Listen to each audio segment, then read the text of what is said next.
All right. Good morning, y'all.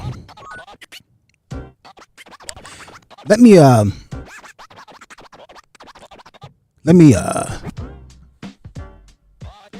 say this up top. I want to make sure that anything that I'm saying today does not come across harsh. Now, y'all know I halfway don't care anyway, but I definitely I want to make sure that what I'm saying doesn't come across as harsh. That's all I'm saying. All right. But so we asked the question, should a woman propose? And y'all had a lot to say on social media.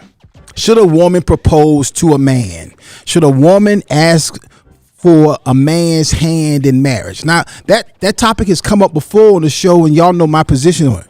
But what we did was we asked people, that question in a group, in a public setting, and they gave their responses. And I want to talk about that. But before I get to even the y'all responses, I want to say this right here. Here's the thing. One of the biggest issues that we have when you ask a man to marry you is you put yourself at a disadvantage, in my opinion, because now the pursuit is now over. The hunt is now over. The desire to find is not over, because he ain't got to go find the wife, because the wife has fallen into his lap. The wife is falling onto the porch. And today it seems as though when that happens, a woman puts herself at a very big disadvantage, as well as it weakens the man, because his need to pursue has now been thwarted.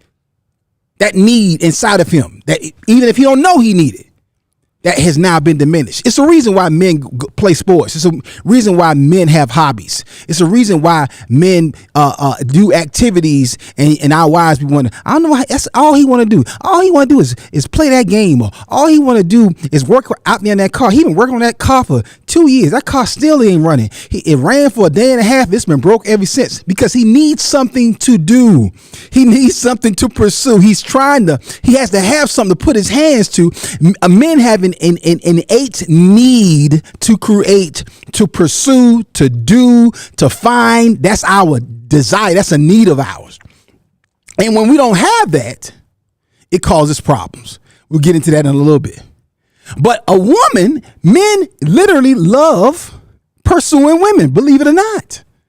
That's why a dude could have a good woman at the house and still be out in the street chasing all kind of strange. Because if he hasn't dealt with that desire, that need, if he still allows his sin nature to dominate, he'll always be in the street pursuing, running after, chasing after. Yeah. And so that's a real need that men have. And a lot of women don't realize that. So when you give yourself over to a man without him working for it, without him putting forth any effort, you cause yourself a problem. And then you wonder later on why he doesn't pursue, he doesn't work for you or work for his family. When I say work for you, I mean not like work for you in a managerial or boss way. No, he doesn't work for the greater good of his family sometimes because he never had to. And let me tell you what that also does. It leads to one of the biggest problems I think we have today in manhood, which is entitlement-minded manhood.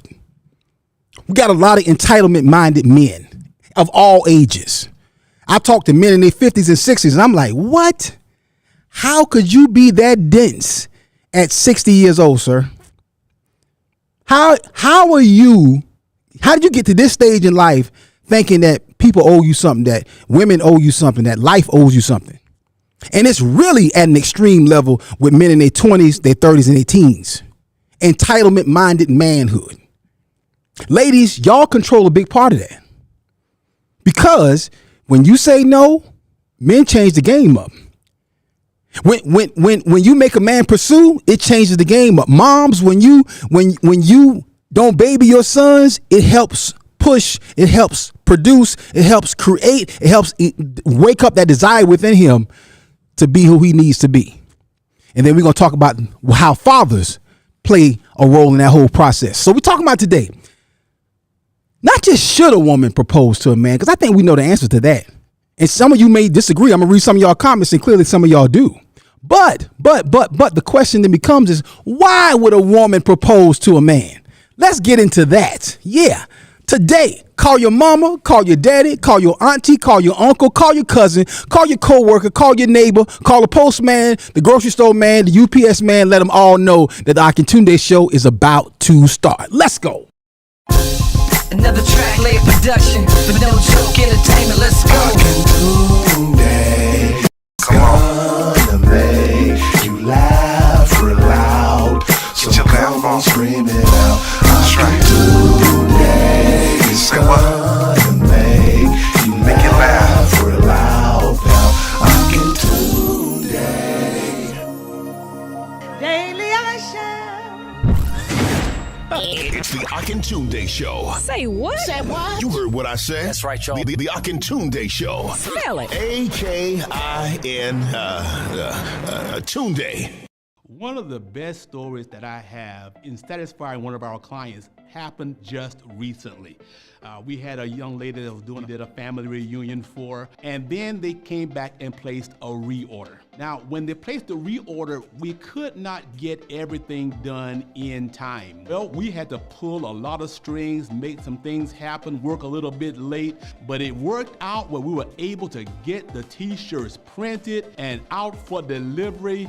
That's the things that we do for our clients, and we want to do that for you as well. It's easy to become frustrated when ordering branded products and apparel. But P&B Promotionals is here to help ease those frustrations with their over 800,000 promotional products and apparel. Whether screen printed t-shirts, embroidered polo shirts, stadium cups, umbrellas, or mugs, P&B Promotionals has just what you need. Log on to pbpromotionals.com and start your order now. That's pbpromotionals.com, or send an email to info@pbpromotionals.net. info@pbpromotionals.net. Imprinting the best for less. P&B Promotionals.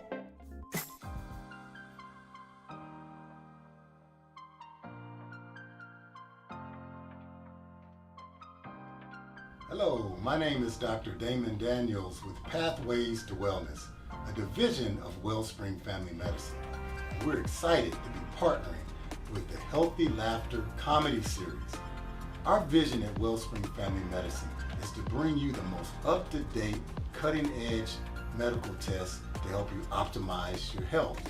For instance, we have a pain-free, simple tool that takes 20 minutes to help you understand your heart disease risk.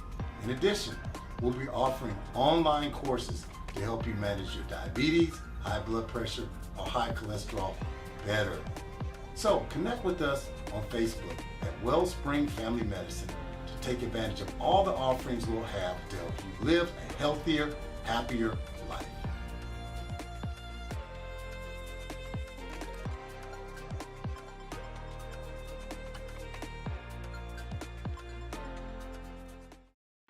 At my church, we help people get better by teaching them how the word works, and we want to make sure there is no excuse not to get the word.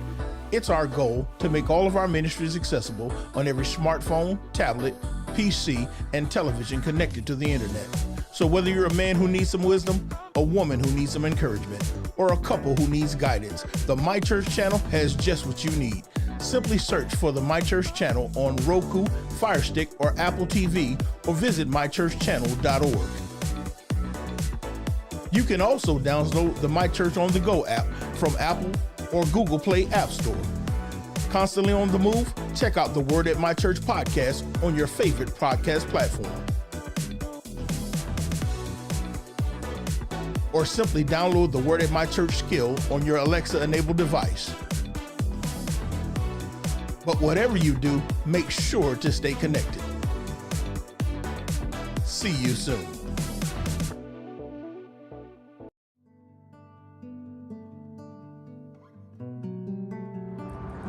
Greetings. I am Darrell Presley, owner and operator of Presley Cares Mortuary Services of West Columbia, South Carolina. Our mission here at Presley's is to provide excellent, quality, superior funeral service to all, regardless of economic status, religion, or race. With our society being embedded with a diverse class of people. Our staff here at Presley's pledges to offer only one class of service, and that is superior. So rendering professional services to the families that call upon us is not an option, it's mandatory. Presley Cares Mortuary Services, where we are caring for you and your loved one.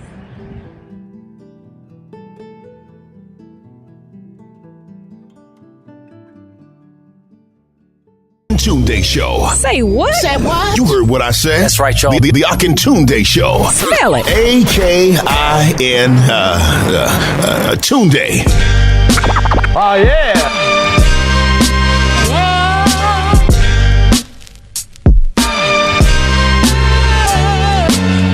The plane! The plane! The plane! The plane!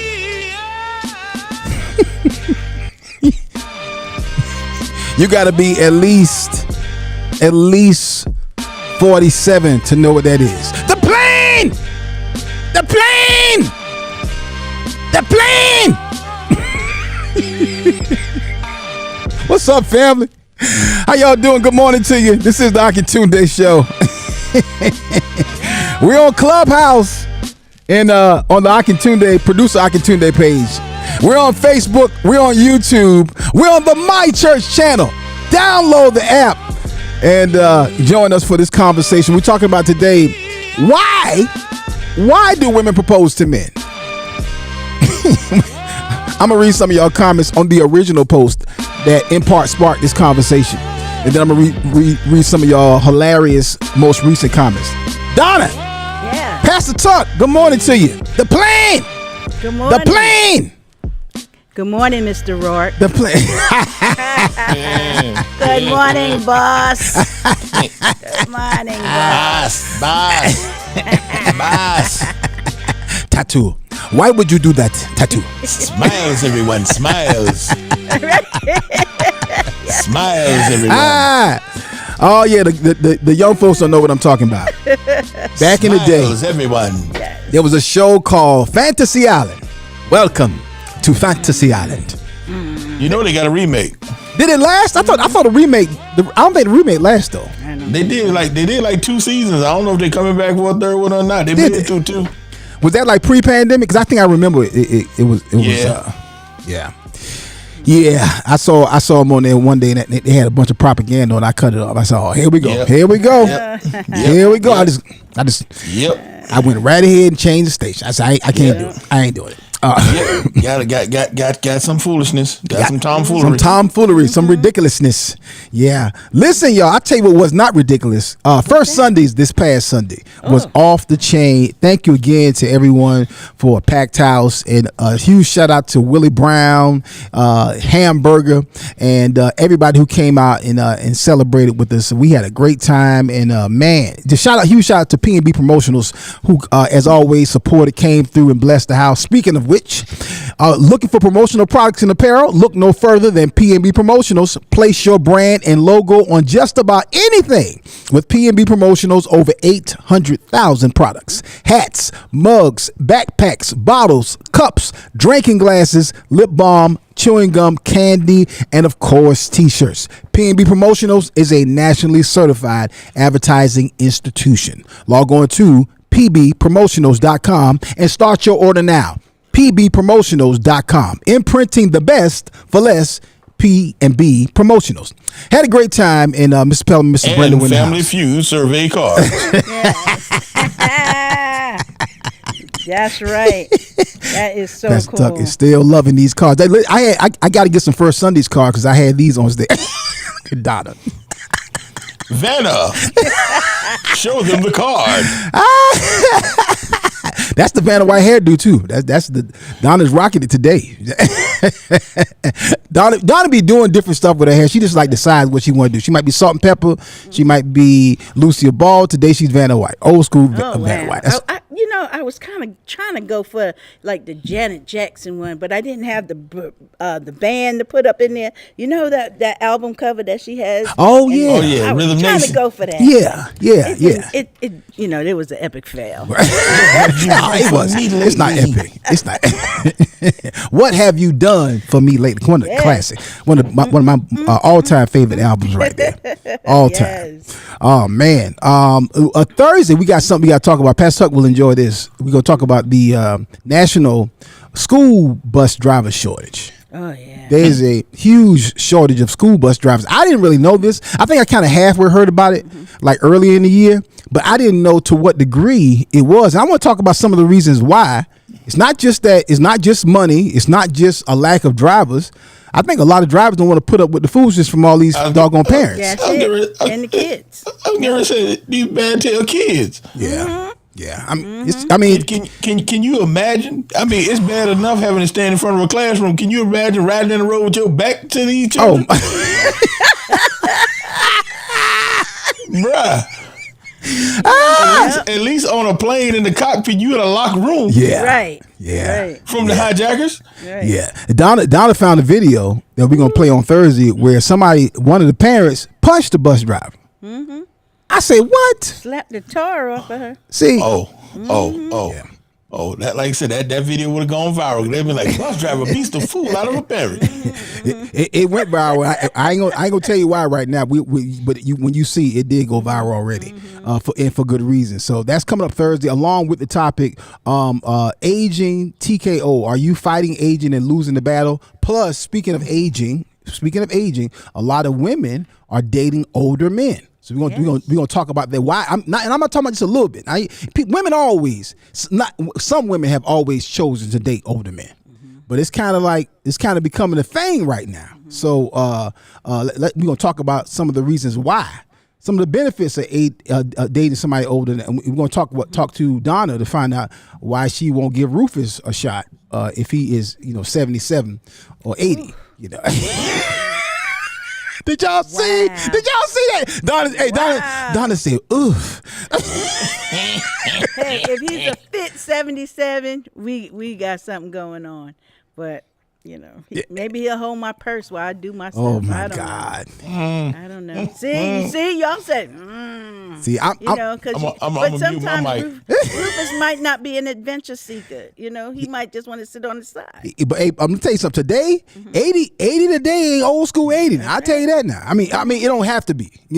I know people who in their 60s. Or late 50s, and you would think they 77, 80 years old. Yeah, that's true. Depending on how they carry themselves, what shape they're in, supplements they're taking. Right, right. And then you have other people who 86, and you would never know it. You're like, what? You 86? Marathons and stuff. Right. Marathons. And genetics. Just like that. They just. I think I think really, I appreciate the topic when Donna picked it. I think it's something that. I think aging is a choice. How you age is a choice. Yeah. So and I would say start early. Start early. Because get that juicing weasel. Yeah. What you say? you don't remember that skit of A Living Color? That's like my favorite skit ever. Jim Carrey and the juicing weasel. Oh, you got to send me that. Oh my God. Pastor Tuck has a plethora of random information. That is the best skit ever. Hilarious. He basically is spoofing like Jack LaLanne with the juicer. Oh yeah. Oh yeah. Hey, oh man, Jack LaLanne lived a long time too. He lived a long time. But that's the whole point. He like this. I mean, he looked like he about 100 and 12. Wow. And he talking about a juicing weasel. I mean, they're just gonna take anything and put it in that juicer and drink it. Hilarious. You gotta see if we can find that. Oh my God. Yeah. That's coming up Thursday, y'all. We'll be talking about that, just like aging, women dating older men, and we'll also talk about too. I'm adding this to the topic, Donna. Let's talk about why some men choose younger women, because it's not just physical, benefits of dating someone younger. If they are. I'm not saying that they are. Let me be careful. I will get myself in trouble with anybody in the audience or at the house. It's not necessarily that it's benefits, but yeah, we talk about that though. Anyway, yeah, we got a lot to talk about on Thursday. Yeah. Y'all get ready. We got a lot to dig in. And y'all know what happens if something goes long. We just bleed it on over till next Tuesday. But again, been a wonderful week. We again First Sundays. A huge shout out to Faith Christian Center Las Vegas, who carried the First Sundays Saturday show and broadcast to their congregation. The congregation gathered in the house and watched the show. And what was dope, I talked to the pastor after the event, and he said that the coat drive and the food drive went extremely well. People came out, donated, and supported, and that's what it was all about. We partnered with them to take the show to the West Coast, and folks came out and gave and supported, and that's what's Sunday, about. Las Vegas. Come on, and we was right here the whole time. Come on now, come on. So just what a wonderful triumph for this weekend. Growth is always challenging.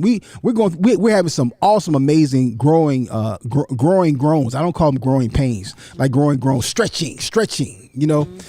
Pastor Tuck sent me a great text the other morning that was talking about that stretching period. I really received it, and it blessed me, because that's the process. That's the process. So, and you're growing, you're figuring things out, you're staying the course, and we're seeing the harvest from it. So, if you would like to host an event, or if you would like to use First Sundays as a fundraiser, utilize the virtual ticket to sell and raise money. Here's the whole thing with that virtual ticket. Let me explain something to you. That virtual ticket is just like a Krispy Kreme donut box. If you sold Krispy Kreme donuts back in the day, you can sell a virtual First Sundays ticket, or any live event that we have here that has a ticket. If there's a virtual event, a virtual element to it, you can sell that virtual ticket and utilize it as a fundraiser. Listen, those virtual tickets are $10 or $8 in most cases. We give the partners 50% of that. So it's just like a Krispy Kreme box of donuts back in the day. You buy that box of donuts for $3.50, you sell it for $7. Okay, and a lot of times people like myself would buy a box of donuts just to get you out my face. Hey, Mr. Akintunde, my daughter is running for cheerleader captain. She has to sell donuts. How many boxes? How many boxes y'all got left? Well, we got like 3. Okay, give me 2 of them. I'm just gonna give you that, and then plus I help you out, and then I buy 2 boxes. I put 1 box in the trunk. Take the other box to the house, and then you listen to kids like, oh, donuts, and say yeah, and then I like, hey, I'm gonna run to the gas station, and then I go around the corner and eat the other box by myself. Now the truth comes out. Yeah. Now the truth comes out. Yeah. I used to do that. Yeah, how you do it, Jaleel, you got your mic plugged up, Jaleel? It's on. It's Jaleel. Did you know I used to eat donuts in the truck? Did you know that? Okay, why am I not hearing Jaleel? Oh, there. What? Did you know I used to eat donuts in the truck, Jaleel? Hold on.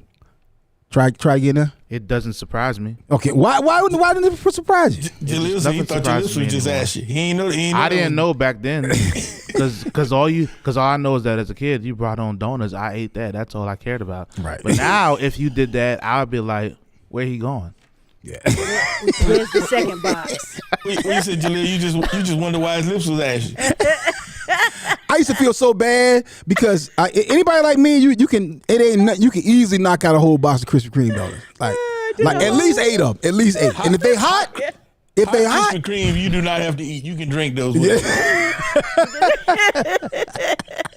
And when you eat a box of Krispy Kreme donuts by yourself and you done knocked out at least 6 up, it's like the devil be sitting next to you like, really? That's what you're doing? Wow. The devil like, go ahead, player. that third one didn't do it.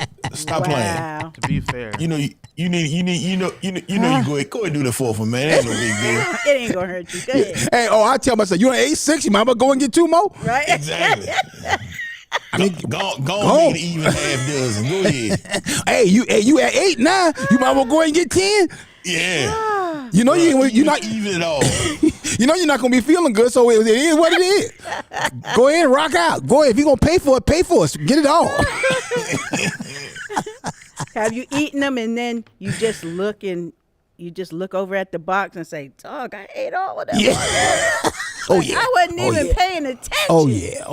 I ate them. I tell you what was funny, boy. We used to get them for a fundraiser at when we was at State, and like we had to go up to Richmond to get them.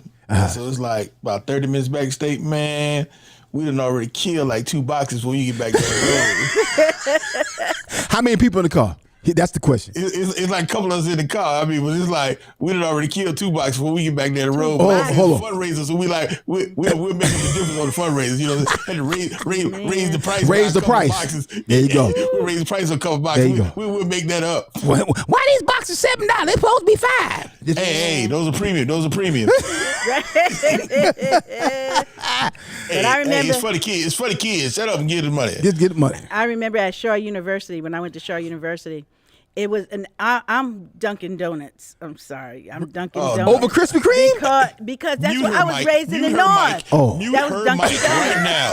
So, but let me tell you, allowed to say anything else right now on this subject. Mute her mic until we finish talking about Krispy Kreme. Donna is not allowed to say anything. Wait a minute. She is not allowed to have any more input into this conversation while we're talking about Krispy Kreme. Donna does not have anything to say about donuts. No. But I was raised in the North. Silence. But let me tell my story because it's a good story. No, Donna, we yes. No, when I was at Shaw University, yes, I'm about to give it respect. Hold on. Let her get a story. Then we're gonna rebuke her. So, on my way to Damascus. Oh, that's funny. I was so when I was at Shaw University, I used to hear people talk. You know, the kids talking about, Krispy Kreme. I was like, what in the world is that?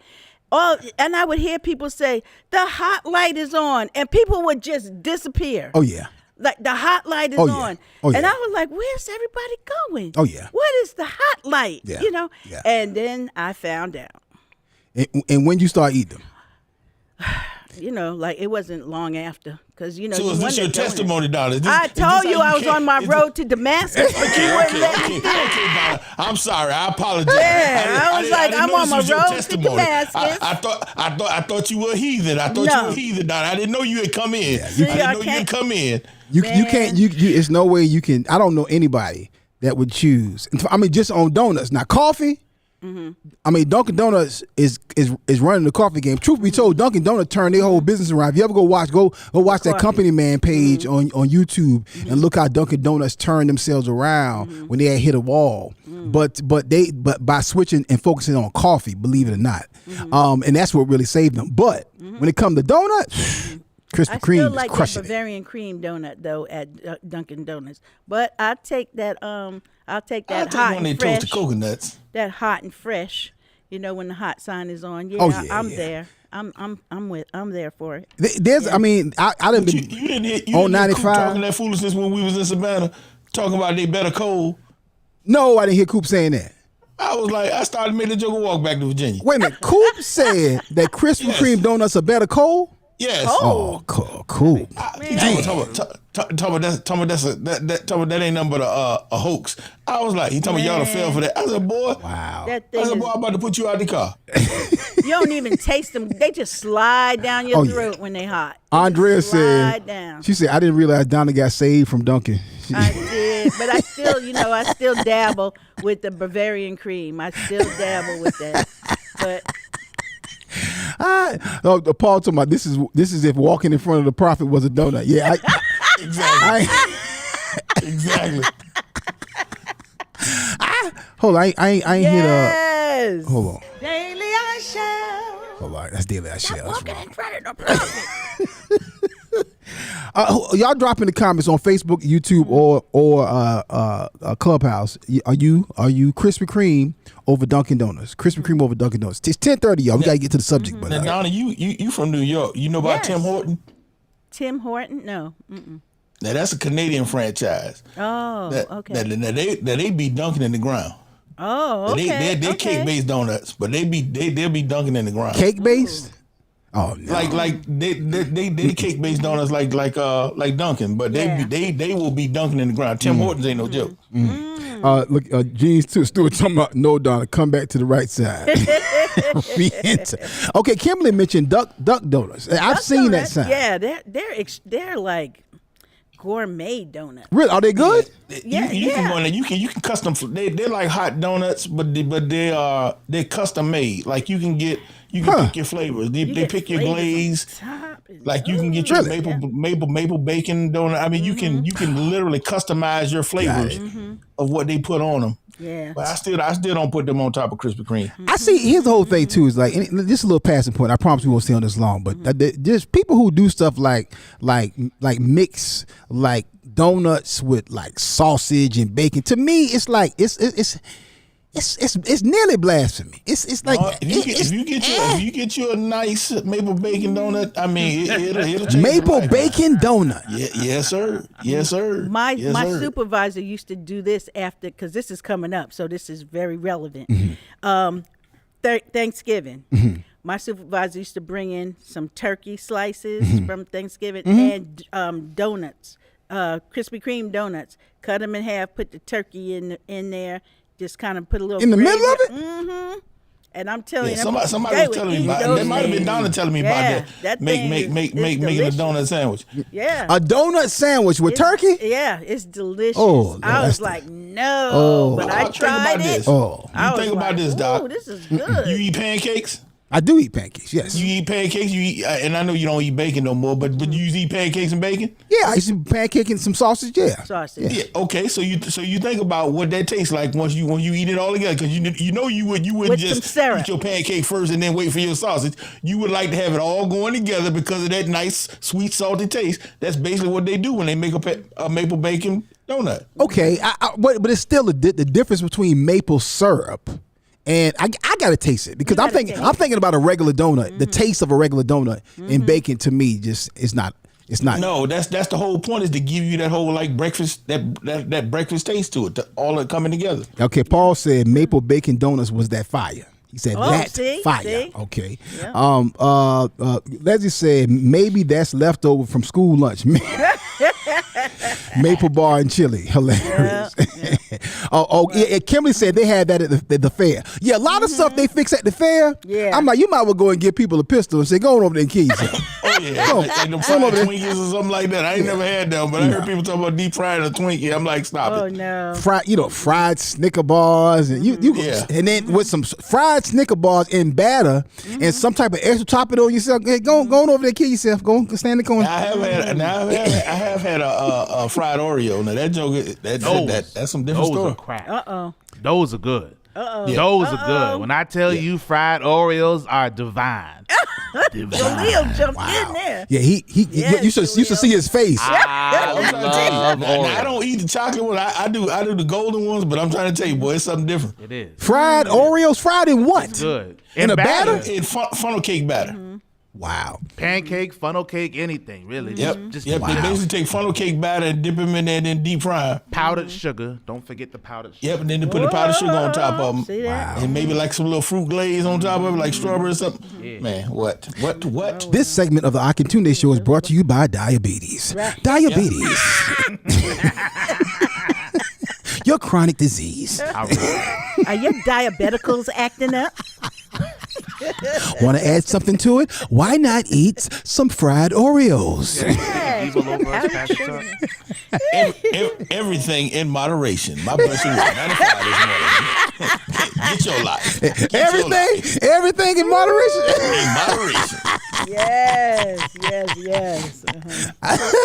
Oh my God. All right, y'all. Listen, we got to get into this topic. Before we do that, listen, Mary Kay Cosmetics is celebrating 60 years in business and still going strong. I need y'all to reach out to my sister Marcel Robinson McBride and let her know that you heard about it on the Akintunde Show. You can sell with confidence if you want to be a director or a representative of Mary Kay. They've got quality skincare products and beauty products, plus career opportunities with flexibility. Hit my sister Marcel up at 803-406-0489. That's 803-406-0489. Marcel McBride, your Mary Kay representative. All right, she's got a free. She's running a special right now. You get a free skincare session, so you can get with her and she'll hook you up and make your face feel real good. You can determine what you're gonna take with you to keep that good feeling going on. All right, y'all. Listen, when we come back, we're gonna get into the topic of the day.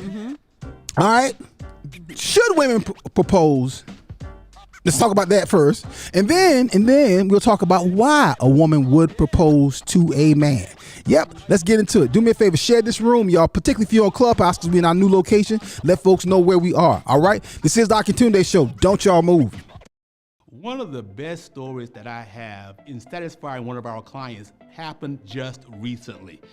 We had a young lady that was did a family reunion for, and then they came back and placed a reorder. Now, when they placed the reorder, we could not get everything done in time. Well, we had to pull a lot of strings, make some things happen, work a little bit late, but it worked out where we were able to get the t-shirts printed and out for delivery. That's the things that we do for our clients, and we want to do that for you as well. It's easy to become frustrated when ordering branded products and apparel. But P&B Promotionals is here to help ease those frustrations with their over 800,000 promotional products and apparel. Whether screen printed t-shirts, embroidered polo shirts, stadium cups, umbrellas, or mugs, P&B Promotionals has just what you need.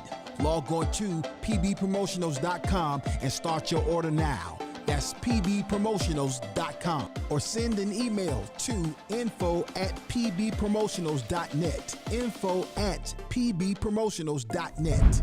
Imprinting the best for less. P&B Promotionals. At my church, we help people get better by teaching them how the word works. And we want to make sure there is no excuse not to get the word. It's our goal to make all of our ministries accessible on every smartphone, tablet, PC, and television connected to the internet. So whether you're a man who needs some wisdom, a woman who needs some encouragement, or a couple who needs guidance, the My Church channel has just what you need. Simply search for the My Church channel on Roku, Fire Stick, or Apple TV, or visit mychurchchannel.org. You can also download the My Church on the Go app from Apple or Google Play App Store. Constantly on the move? Check out the Word at My Church podcast on your favorite podcast platform. Or simply download the Word at My Church skill on your Alexa-enabled device. But whatever you do, make sure to stay connected.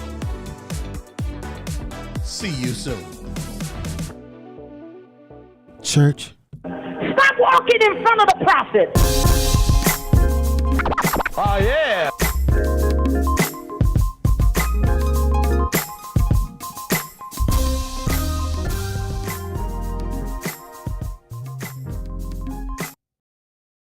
Of the people in the church be single women and talking about how good God is. Yeah, God is good, but I need a man. Okay, single women, talk back to me, because every woman here ain't trying to dig no holes. They're not trying to pay their own bills and take care of their life and be alone all themselves and get dressed up. They don't want to get dressed and put on Victoria's Secret and date Jesus. No, there are some folk that love God, that are single, and they say, Lord, will you please send me? Yeah, we're gonna play a little bit more of that in just a little bit. That's that's a fire starter. I call that video there a fire starter. And we're gonna play a little bit more of that a little bit later on. But yeah, we're talking about today is why do women propose? And that video right there actually is one that we played a little bit of it before, and I think we played just a short piece of it. And I want to play a little bit more of that. And I want to talk about why women propose from the perspective of, again, fellas, taking the onus on ourselves. I believe a lot of it's our fault, and it's some deficits that we've left. There's some gaps that we've left, and it causes women to get out of place. And but we'll dig a little bit deep into that. I want to play some videos. Huge shout out real quick to our Right Direction Church family. We had our Direction Conference 2023, and it was the first conference that we've hosted in the new facility. Amazing time, phenomenal experience. I'm sorry, the second conference that we hosted in the new facility. It was the actual first Direction Conference in the new facility. The first actual conference was the SWATA. Yes, sir. The SWATA Women's Conference that we had earlier the year. But man, it was a great turnout, great speakers. I'll tell you a little bit more about that later in the show. But what blessed me so much was we got a chance to get some great interviews in the audience and after the service, and we talked about with most of the interviews, we talked about the conference, but a couple of people I did actually ask the question for the show. This is one from Elder Peterson, Elder Carolina Peterson, one of the elders at Right Direction Church International, and he gave me, I asked him specifically because he's an older gentleman, he's 75 years old, and he gave me his perspective, and go ahead, Jaleel, run that video.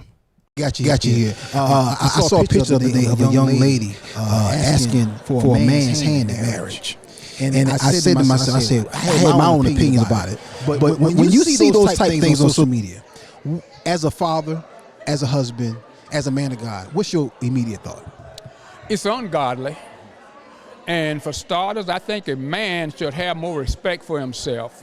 And with all that, I know someone dropped the ball in teaching, and fathers need to be in the home to teach these boys, and a father need to be in the home to be an example to these girls. And now, unfortunately, they got some bad example, you know, and to ask a man hand in marriage, I mean, you know, it's nice to get in a place you have this more respect for yourself and know that you are worth what God say you're worth. You are who God say you are, and stop selling out to the world in this method. You know, and you know, again, that was totally unplanned. I didn't bring him over saying, "Hey, Elder, I want to talk to you about the conference, and I want to ask you a question about, you know, should a woman ask?" I didn't ask none of that. That was totally fresh from his spirit. Go ahead, Donna Pastor. He dropped that one. Yeah.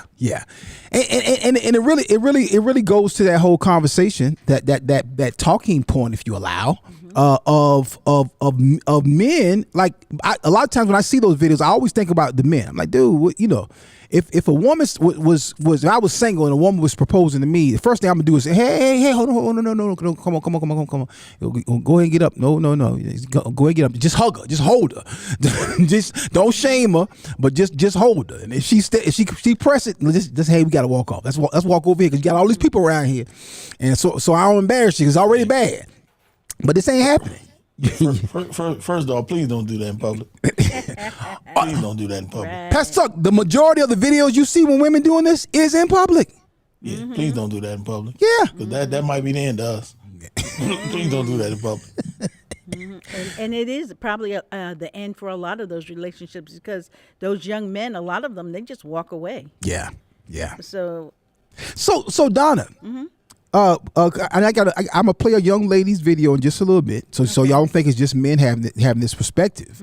But Donna, why would a woman, in your opinion, why do you think a woman would propose to a man? Because I feel like young heterosexual, men and women, they are going with this egalitarian preference right now, which is that we believe that everything is equal. We're going to do everything equal. There's nothing. And, that's what I found that, doing research on this, that's what, they want to be equal. So they feel like women can ask men can ask women. Wow. It doesn't matter. Somebody can ask somebody. And that's what a lot of that, a lot of the social status of it is going towards now.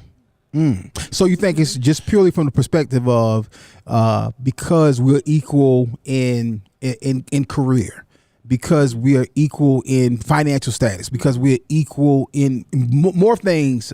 Equality is one of the current buzzwords of the day, and I agree with equality. I definitely agree with that in many cases, not all, but in many cases, because here's the whole thing. I think we got to remember something: it's separate but equal.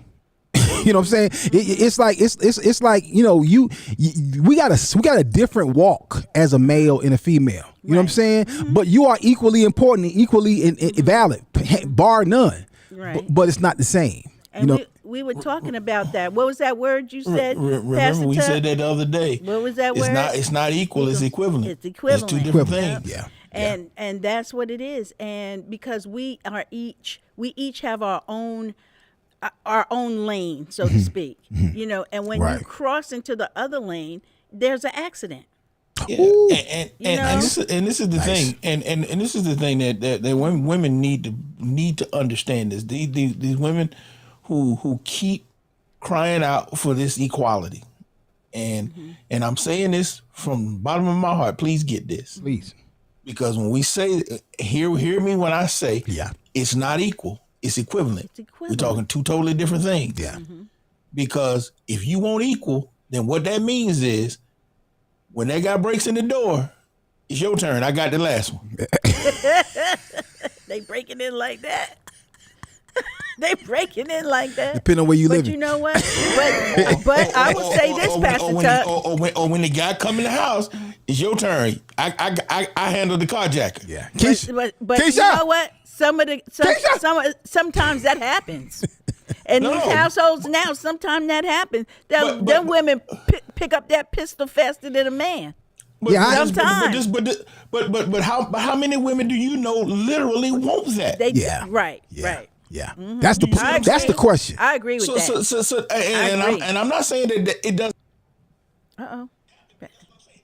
That literally what you want. Right. Right. So you got to be careful what you asking for. That's right. We have to understand it's just like anything else.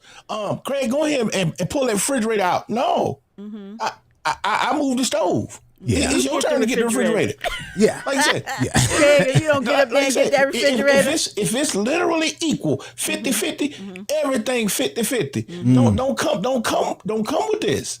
We got to understand that's not the case. It never has been. I mean, you know, it's the gender roles, the whole debate about gender roles is a much broader conversation. Right. But it's really getting to the point today where it's getting foolish and asinine in some of the things that people are shouting equality about. The bottom line of it is men and women are built different. Men have certain needs and women have certain needs. And let me tell you something.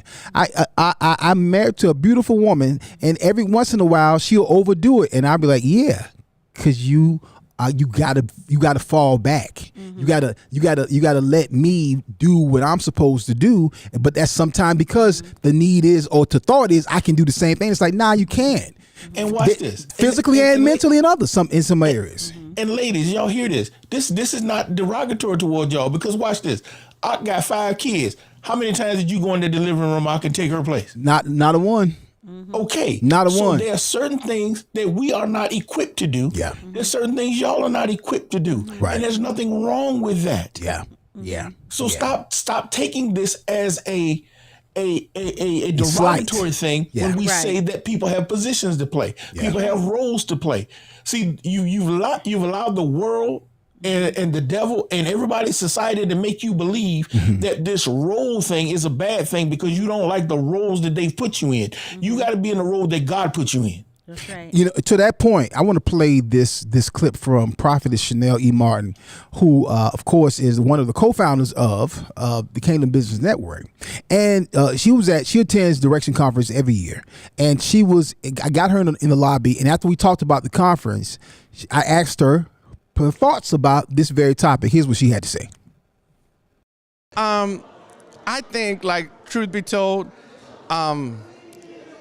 if it happened to me, let me say this. Come back, Jaleel. Come back. Yeah. That's not her. Yeah, that's. I think Juan would be very offended.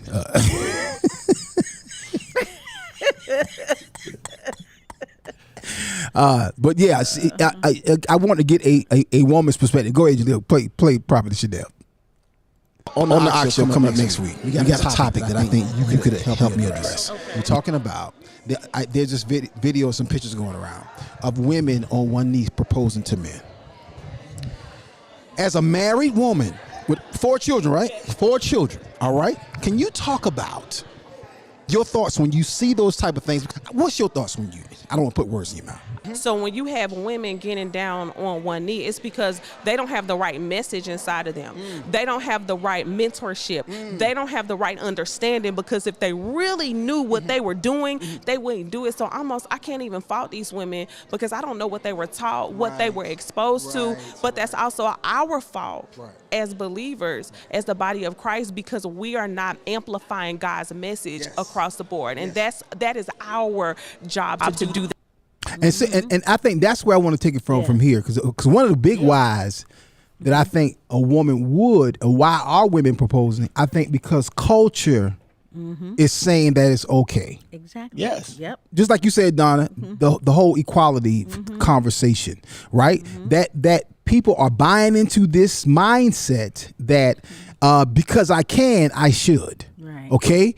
Because I can, I will. Okay, what does it matter? We get married anyway. We both, this and that, and then that's caused a whole bunch of other issues that I won't get into here concerning relationships and the whole, even around the topic of even submission as well. Right. But we're not talking about that right now. But I'll just talk about this: when you violate certain principles and when you enter into any situation or relationship wrong, you cause problems for yourself, for your partner, as well as the relationship overall. And I think she said something key right there. Is the body of Christ has given over the narrative, the conversation, the dialogue. We've allowed the world to shape the narrative within our communities, within our families, even within the kingdom in many cases. That's true.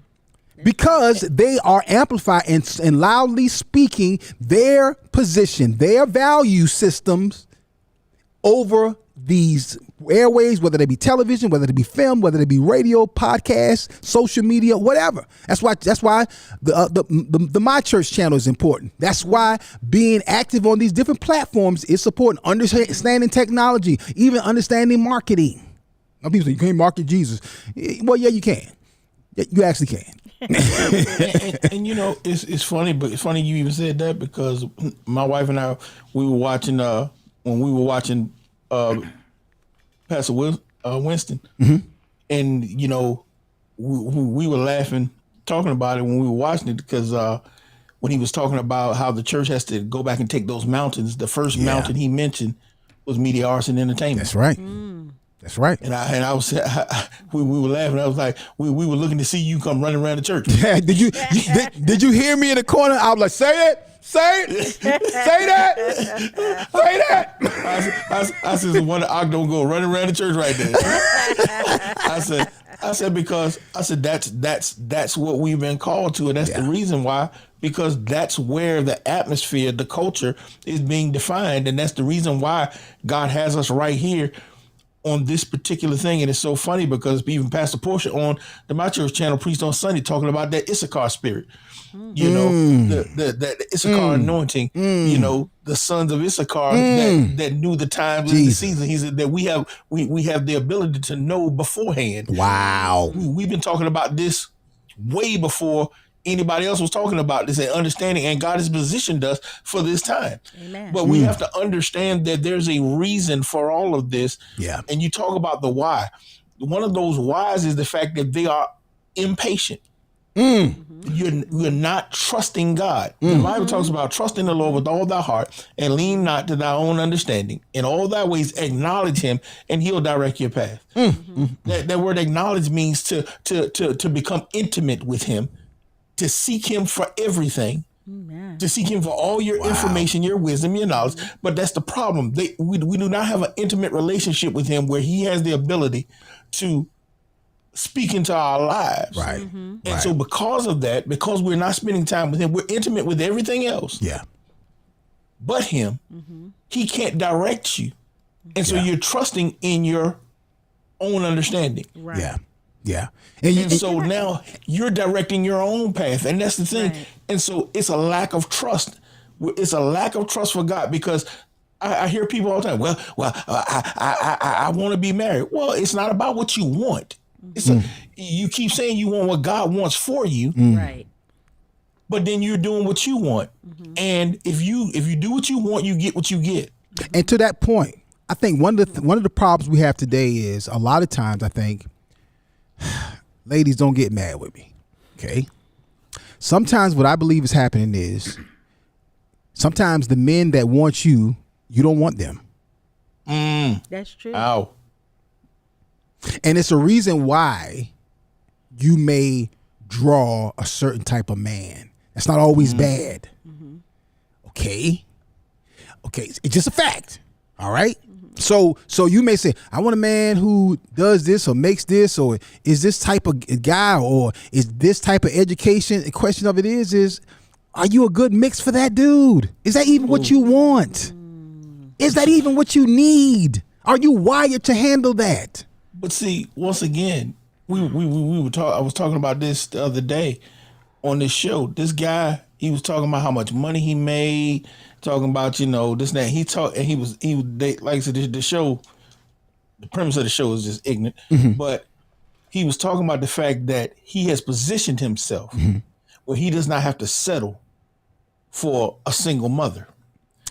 And the young lady he was on a date with, she got real offended because, you know, she was a single mother. And so this is, you know, they one of these dating shows or whatever. And so, you know, they're on the reunion show and she's talking to the guy, and she was talking about how she was offended by it. He was like, well, I don't, you know, and like I told you, it was like Kevin Samuels was back from the grave talking through him. Yeah. And he was just like, he was talking about how he don't. And she was like, what are you talking about? And he was talking about how, almost going on about how single mothers have put themselves in this position. And this young lady was a single mother because she was divorced. Right. Wasn't like she had sex out of wedlock or anything else. Right. She had a failed marriage, and that's why she was a single mother. And she's a single mother, but she's co-parenting with her ex and everything else. You know what I'm saying? So it ain't like she just was out here in the street. Right. You know what I'm saying? And when I, you know, and not to say anything is bad about any of those situations, but it's the fact that you sitting there just talking down to this woman. Yeah. But you think you're this quality man because Kevin Samuels done told you this quality man because you go to the gym and you got a bank account, right? And you got a resume, you got a degree, but you got a whole. And because society tells you you're a quality man. But see, that goes back to that whole thing I was talking about up front, Pastor Doug. Donna, it's entitlement-minded manhood. Yes. It is just because you have this or can do that doesn't mean you're better than someone else. That's right. You're just stronger in a particular area. And let me tell you something. Pride comes before a fall. So when you're prideful and arrogant, thinking that you're this catch or this prize, you know how many men who got all this money and got all this status and their wife still cheating on them? And you know, still, you out here outside. It's a rich dude sitting in a Ferrari probably right now, sitting at a hotel outside the hotel, wondering if his woman is inside of it. Let me just say.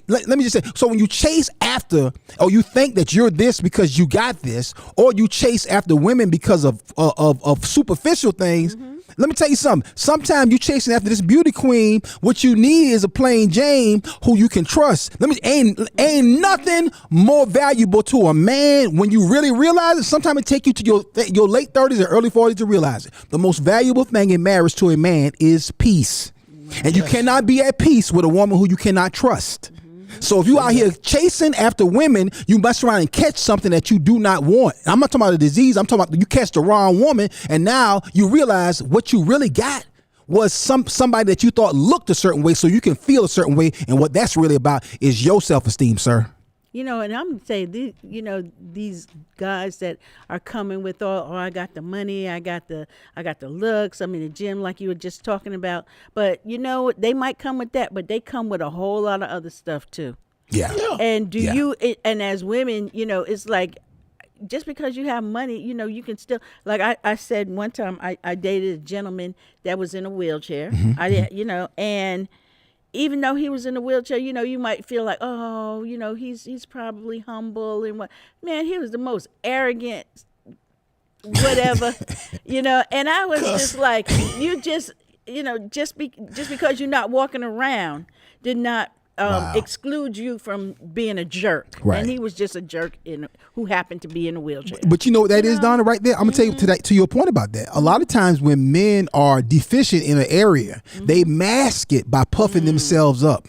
So the dude that walks into the gym, He had a Napoleonic complex, even though he was in a wheelchair. Exactly. It's the dude that's in the gym with his like with his carrying his car keys around. Yeah. You know what I'm saying? Like, oh yeah. That's a Mercedes car key. Like, really, bruh? That the dude that pulls up and rides past the door at the party. The person who always have to have their car parked in the front of the door. That's because somewhere else you are overcompensating for something else that you feel that's a deficit for you. Somebody else might not even see it that way, but you feel it as though. And it ain't nothing wrong with wanting to be healthy, but it's another thing when these dudes is in the gym 6 days a week and walking around with their little brother shirts on. Right. Oh yeah. Let's deal with that for a minute, because sometimes we talk about women showing off stuff. But let me tell you something. You dudes out there who work out and all your clothes is medium. You mean to tell me everything you got, sir, is medium? Everything? Sir, you know what that is? That's called corny. That's corny. Oh, wow. You too old for this. You a grown doggone man. Yeah. It's time for you to put some clothes on that fit. Yeah, and it's the same way with a man. Like I say to women, if a fine woman don't have to show everybody that she fine, trust me, men can see that you are fine with a burlap sack on. He can see that you are. He can say, "Golly, that woman in that burlap sack is fine as all get out." Tell you, the sexiest thing in the world is a nice looking woman that's covered, that's dressed well, covered up. Come on, say that again. Oh, who know how to carry herself? Classy. It's called classy. Oh, covered up, dressed well. You know what I'm saying? Not showing off everything, but you got it. But you got it, and it's the same thing with a guy. We like it classy. Don't give away the CL. It's the same way with a guy, dude. You ain't got to be. Everything don't have to be tight. Women can see that you in shape. Women can see past all of that. It's like I years ago. I was Mike Goodwin and I was in the mall in Columbia Mall, and this guy walked past us, and this guy had on some tan slacks, a navy blue blazer, a white shirt, and some brown loafers. That's nothing flashy about that. Again, let me describe it again. A white shirt, a blue blazer, and some tan slacks and some brown loafers. There's nothing flamboyant about the description of that outfit. But when we both look at each other and say, that joker right there is sharp. He is sharp. Let me tell you why it was sharp. Because that jacket was $150 wool. Them pants was $150 wool. He had about $150 shirt on. That shirt like it was custom made, and that collar was crisp, clean, and tight. His length on his jacket, his length on his pants leg had the perfect length and the perfect break when his pants hit that shoe. And it was you didn't see no ankle. And you see just a little bit enough so you can see that sock. Ankle. Right, exactly. Exactly. And both of us who people who like to dress, we both turned to him like, that joke right there was sharp. It was subtle. It's subtle. That's what I'm saying is class. You ain't got to be showing off everything to be when you're classy. Keep the CL.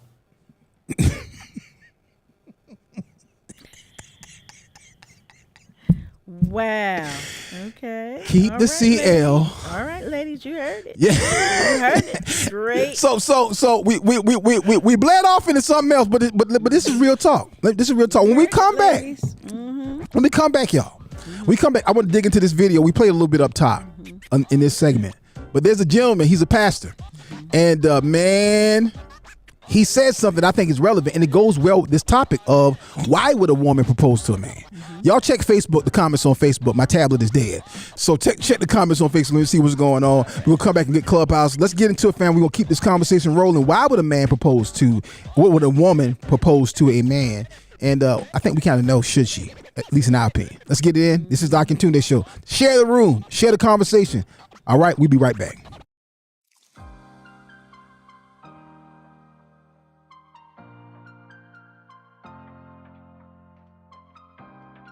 Hello, my name is Dr. Damon Daniels with Pathways to Wellness, a division of Wellspring Family Medicine.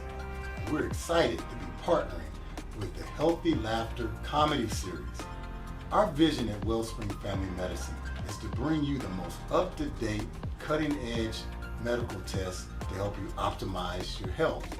For instance, we have a pain-free, simple tool that takes 20 minutes to help you understand your heart disease risk. In addition, we'll be offering online courses to help you manage your diabetes, high blood pressure, or high cholesterol better. So connect with us on Facebook at Wellspring Family Medicine to take advantage of all the offerings we'll have to help you live a healthier, happier life.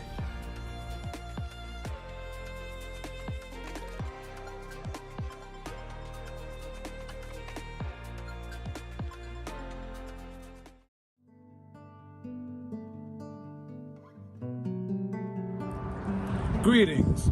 I am Darrell Presley, owner and operator of Presley Cares Mortuary Services of West Columbia, South Carolina. Our mission here at Presley's is to provide excellent, quality, superior funeral service to all, regardless of economic status, religion, or race, with our society being embedded with a diverse class of people. Our staff here at Presley's pledges to offer only one class of service, and that is superior. So rendering professional services to the families that call upon us is not an option, it's mandatory. Presley Cares Mortuary Services, where we are caring for you and your loved one.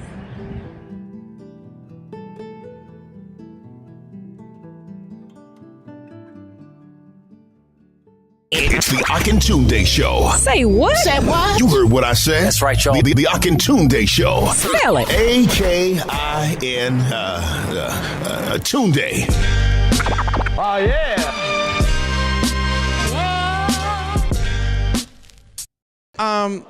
I think, like, truth be told, if it happened to me, let me say that. I couldn't say yes. I just couldn't. And if you were my friend and you said yes, I just couldn't. You know, it's like, it just, even the vision of it, it just doesn't look right. And I think it really takes that leadership position from a man. You know, it's like there's something that you're taking away from his responsibility. I don't mean men like we men and stuff, but there's obligations and responsibility that a man has for that unity and for that household. And I believe if it starts like that, you're already taking something. It's almost like you're putting something on your shoulders that really shouldn't be there. And you're already starting off with that aspect and with that foundation. Yeah, y'all. My man Juan Ochoa, heads of the photography ministry at Right Direction Church International. Juan gave his thoughts, and I fully agree with him. Check this out, y'all. The Wendy Mills Agency is a licensed broker specializing in senior health care and Medicare, as well as other ancillary products such as dental and vision. They also have other health plans and life insurance for all ages. Listen, call up my sister Wendy at 843-496-9735. That's 843-496-9735. The Wendy Mills Agency, another one of our awesome sponsors right here on the Akintunde Show. Juan said it best, and I agree with him on that. If I had a homeboy, and depending on how close we are, and we in public, and this girl dropped down on one knee, I'm like, hey, Craig, hey, don't go out like that. Don't go out like that, Craig. Bruh, come on, son. Don't let that, come on, Craig. Where's your dignity, bruh? By that time, I'm sure her girlfriend's cussing me out. This ain't none of your business, Akintunde. You shut up. This ain't got nothing to do with you. Bump you. You already married. Craig, come over here, Craig. Come over here, bruh. When you going dress shopping, bruh? When you going dress shopping? Okay, since you said that, go ahead and run that footage of the Pastor Jaleel. So this, man, this the clip right here. This is something. This he went all in. All the way in. Go ahead, play that first one you do. Of the people in the church be single women and talking about how good God is. Yeah, God is good, but I need a man. Okay, single women, talk back to me, because every woman here ain't trying to dig no holes. They're not trying to pay their own bills and take care of their life and be alone all themselves and get dressed up. They don't want to get dressed and put on Victoria's Secret and date Jesus. No, there are some folk that love God, that are single, and they're saying, Lord, will you please send me a man of God that loves you, that will do right and not smack my head in a wall? Oh, now the single women, y'all don't want to talk back to me? There is something wrong when no one wants to acknowledge that there is a gap in the church. You can't keep dancing over the issue. You can't have half the church full of single people and 25% already single with kids and nobody talk about the issue in the church. The problem is, where are the men? Oh, God, oh, see, nobody want to talk about. Where are the men?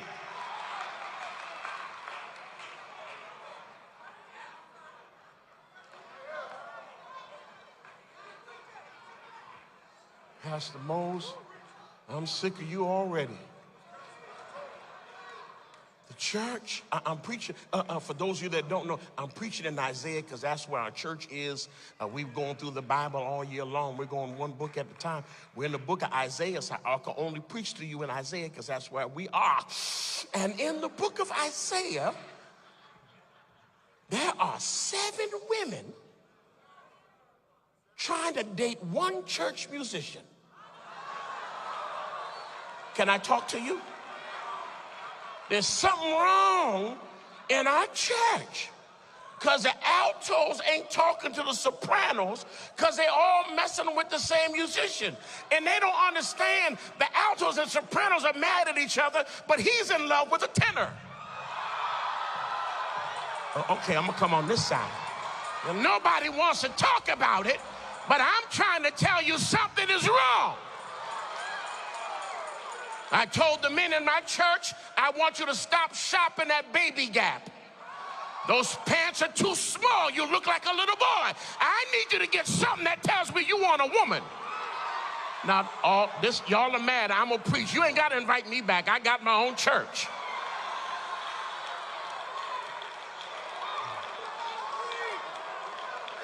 Yeah. Okay. So yeah. You know, it's a shame, and I apologize. My name is Pastor Tucker, and I endorse this message. Oh yeah, 100%. I need to find out who is. I didn't see it in the description. What is that pastor's name? Like somebody let me know. He said Pastor Mose, didn't he? Yeah, but his name is. Let me look it up because it was on the clip when I sent it. Yeah, listen. I'm just saying, y'all. What he's talking about, y'all.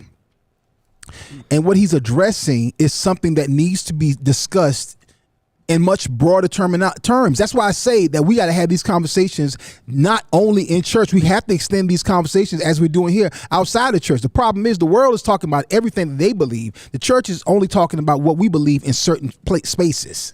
So what you get is limited information, even limited perspective. You get a limited viewpoint of some areas of life that we should all know and be clear about what our positions are. Just like a woman is out of position asking a man to marry her. And let me read some of the comments here that y'all dropped in Facebook. What's up, Pop Earls? How you doing, sir? He said that I've been told that in old McDonald's farm, every time a hen tried to crow like a rooster, chicken and dumplings was on that. No. That's my daddy.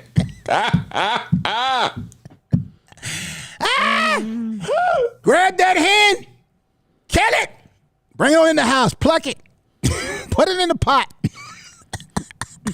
Out of pocket. Out of pocket. You're wrong. Leslie actually said, if he can't make the simple decision about to ask you to get married, marrying him would be a hot mess. I fully agree. Mm-hmm. Absolutely. And I'm telling y'all, ladies, when you ask a man to marry you, at some point, particularly at some point, and probably if you're a woman who's willing to ask a man to marry you, you probably slick out the mouth too. Okay, I said it just like I said it. You probably slick out the mouth. You probably get real. You got a real treacherous language with you. And guess, and one of them days that you gonna say something that they'll go, hey, you asked me to marry you. I ain't asked you to marry me. Shoot, you get what you got. And you like, I can't believe you said it. Yeah, I said it. God dang it. And you brought that on yourself. Then you gonna be sitting at home. You don't never take me nowhere. Well, you married me. Right. Why ain't you taking me somewhere? Yeah. Shoot. Wow. Shoot. You wear pants. Wear pants then. Cause I mean, and you may say a real man wouldn't say that. A joker that would let you ask him to marry you and you respond to it and you agree with this and you follow that. That's the type of joker that'll say that. Yeah.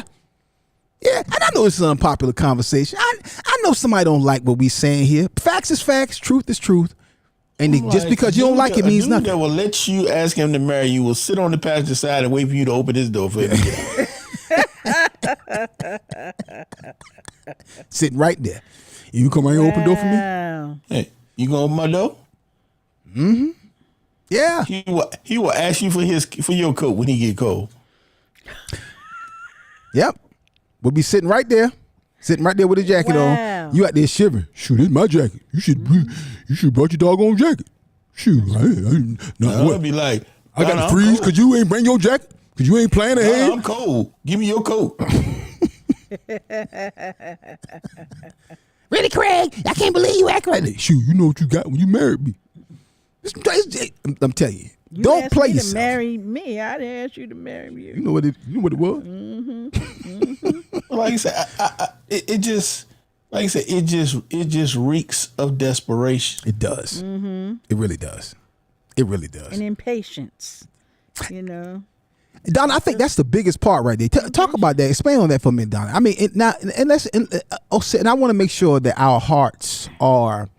I don't want to seem like we're being harsh. Mm-hmm. Our hearts are for the ladies, the women who are in these positions. Pause. There is no harshness to this. No. I'm saying. Listen. I know. Yeah, but listen. Hear me out. I don't want to soft pedal this at all. No. I'm saying that a lot of women take men like us as being they need harsh. to understand the position they put themselves in with this. I don't care about their feelings on this one. I fully agree with you. Their feelings on this one. I fully agree with you. I need them to understand this. Because this is what you don't understand. If your mindset is you tired of waiting for him, then leave. Yeah. Stop putting yourself in this. Watch this. Watch this. You do not see men shopping. When you go to the mall, you don't see men walking around with 100 shopping bags. That's not something you see. Yeah. It does not happen. Yeah, you do we sometimes. don't operate like that. Yeah, you do sometimes. You do sometimes. If we do, we didn't go in there to spend all day in the mall. Men don't operate like that. Real men do not operate like that. Yeah. We go to the mall, we go to get what we came to get. Yeah. In most cases, you know. Yeah. Because we know. We are very decisive. Yeah. Men are decisive. We don't even like to be in the store looking. We don't window shop. That's not how we operate. So if you with a man and you've been with him for an extended period of time, he already know you ain't what he want. Here's the thing. I'm telling you the truth. But here's the thing, though. Here's the thing. We're making that statement based on our generation. Mm-hmm. We're also making that statement based on the way we are wired. You're talking to two alpha males. That's not a. That's not about. But here, let me make my point. That's not the case for a lot of these cats walking around here. I'm just gonna tell you because it's a lot of men putting up with stuff and a lot of men not doing stuff. That I'm like, how the heck you call yourself a man and you ain't doing that basic stuff right there? Mm-hmm. That's why let me make my point. That's what I'm saying. I don't to a lot of women who out here in the marketplace dealing with these slap rock dudes. I say it's some entitled, weak behind men out here today that's walking around here that's really messing the game up for a lot of women. But here's the thing, Pastor Chuck. You take a bossy, impatient woman and a soft, weak, mummified man, and that's a recipe for a raggedy, weak marriage.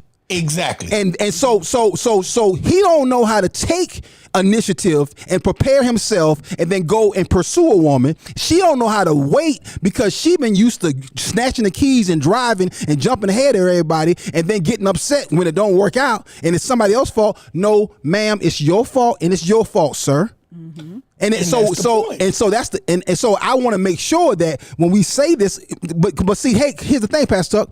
A lot of there's 28-year-old women watching that combination of mom and daddy. So that's what they grew up with. They don't know no different.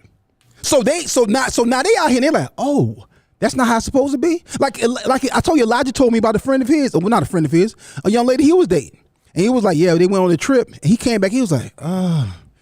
He was like, I said, well, how'd it go? Well, her mama kind of was talking crazy to her daddy the whole trip.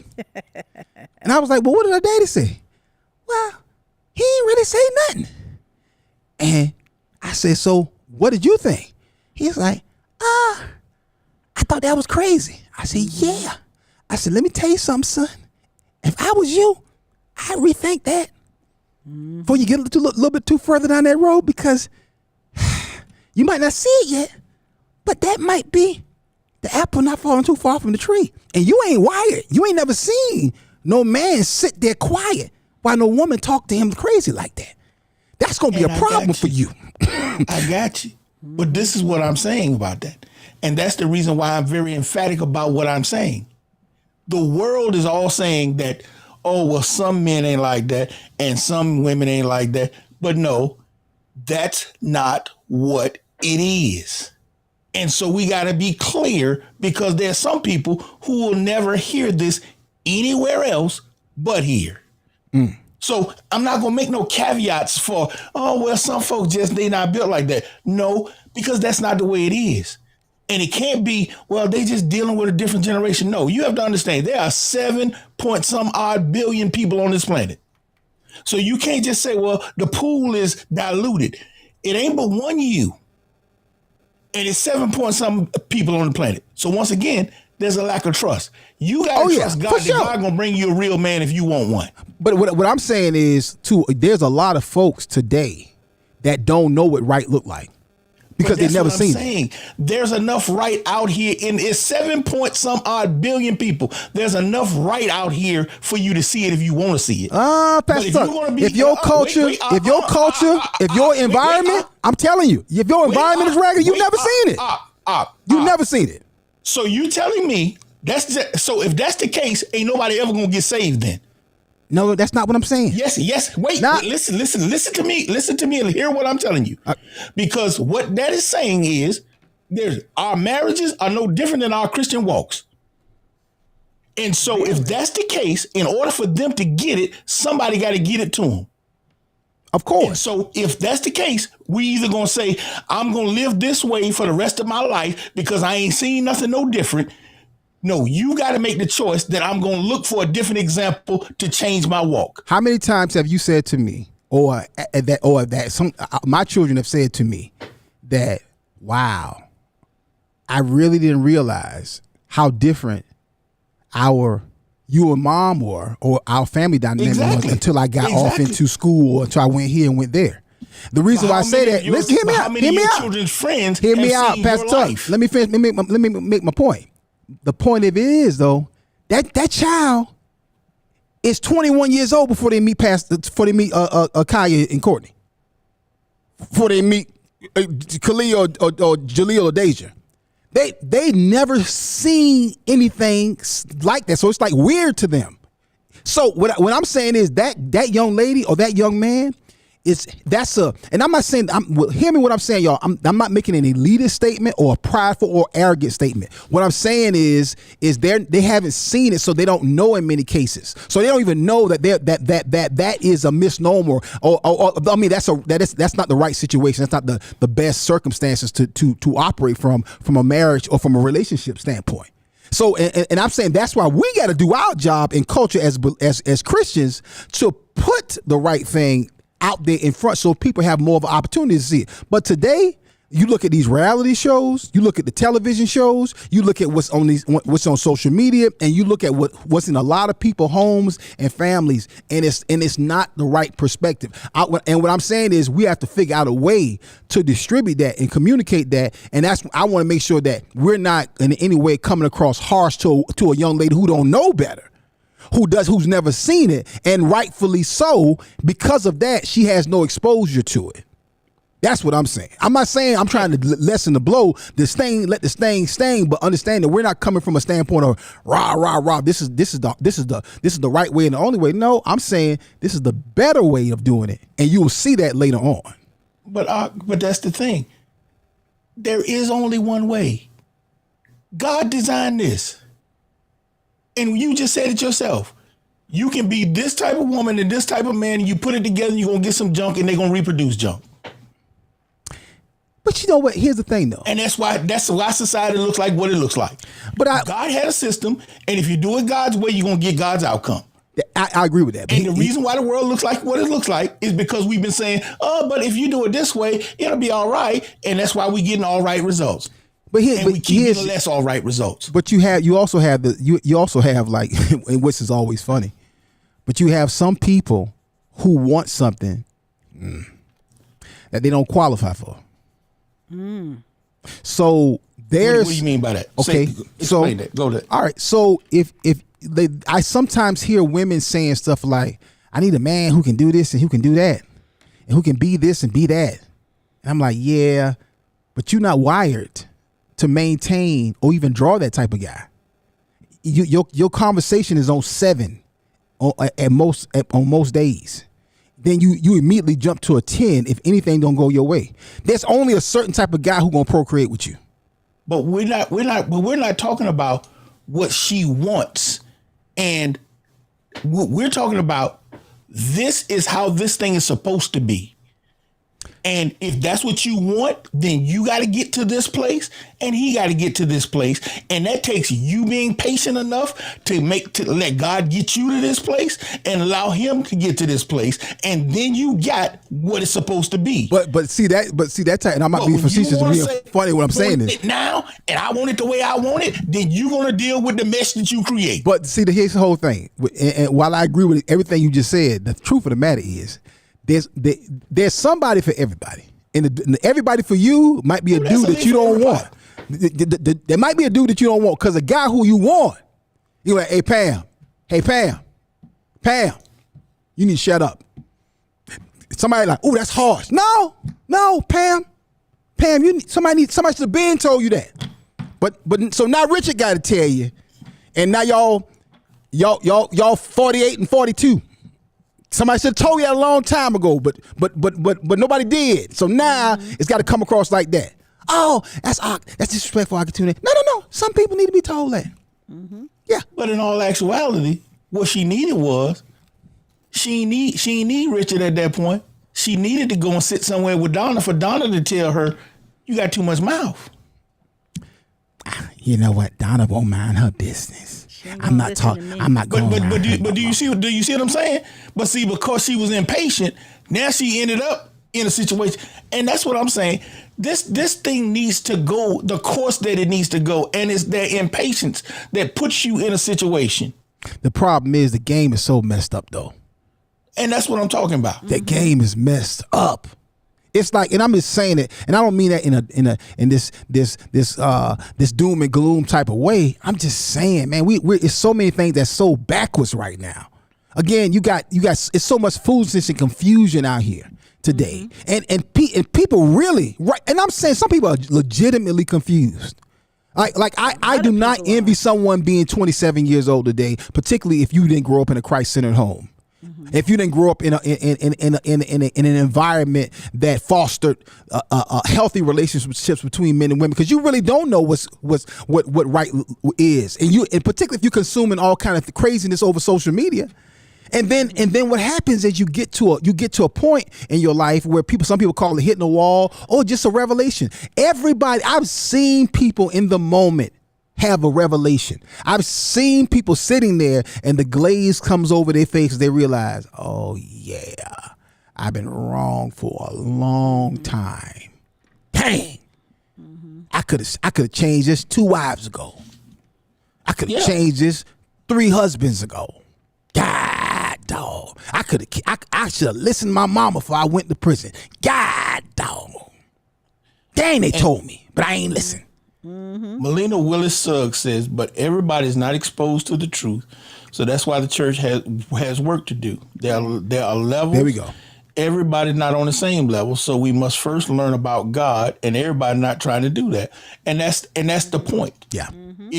If they don't want to go through the process, then they're going to continue to get what they get and reproduce what they reproduce. But let me push back on that, because let me go to the first thing she said. She said everybody's not exposed to it. And truth be told, the biggest reason why everybody's not exposed to it is because in many ways in the church we're not doing our job. We're not putting right in front of people.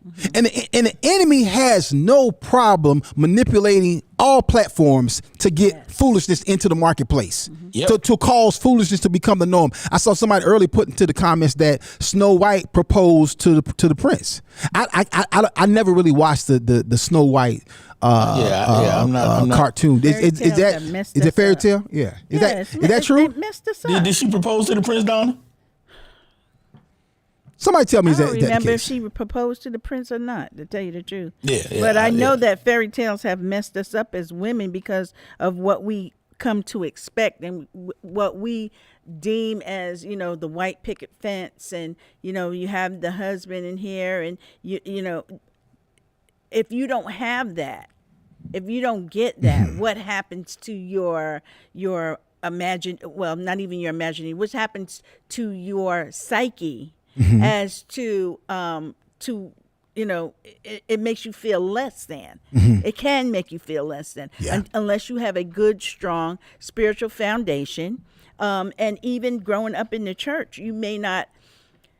A lot of people grow up in the church and still don't have that because they haven't come to that revelation. They were sitting there, but they weren't eating the word and letting the word get into them. They weren't doing that. They were just sitting there because somebody made them go or whatever. So they get out in the world, and then, like you were saying, then they might get the revelation years later. They might get the revelation. So I believe that, like I said, fairy tales have messed us up. I feel that, the church has to do a stronger job and a better job in releasing the information, the correct information, because even in the church, we were receiving the wrong information. So we've got to receive the correct information. Yeah. So that we'll know, so we know which way to go, because that is another reason why it's so confusing out here, because somebody says this, somebody interprets this, somebody does that, another congregation says this, and the church hurt from that it's incredible.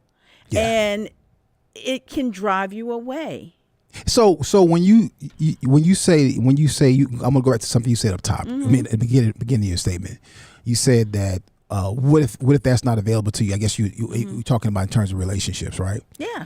So it's a lot of women that are not going to get married. It's a lot of men that are not going to get married. But you're looking as a little girl growing up, the fairy tale of Prince Charming and what.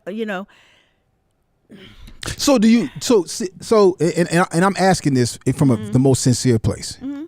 If a person desires to get married and they're exercising their faith to be married, okay, should they become resolved to the fact that, or to the thought that I may never be married, or should they be still believing God for their husband? For me, I say I'm gonna say for me, I'm still gonna believe God because He knows the desires of my heart. I want His desires to be my desires. So if down the road He doesn't desire that, I didn't lose anything. I didn't lose anything because I got a closer relationship with Him. So I haven't lost anything. But if His desire is for me, because I have people that, young women who had the same notion as me, we want to grow up, we want to get married, and, God's going to send me my husband, and then they died. So without having that, so then what? So then what? I just feel like, go ahead, Pastor Tom. No, I was just going to tell you what the scripture said. The scripture said, delight yourself in the Lord. Yes. And He will give you the desires of your heart. Right.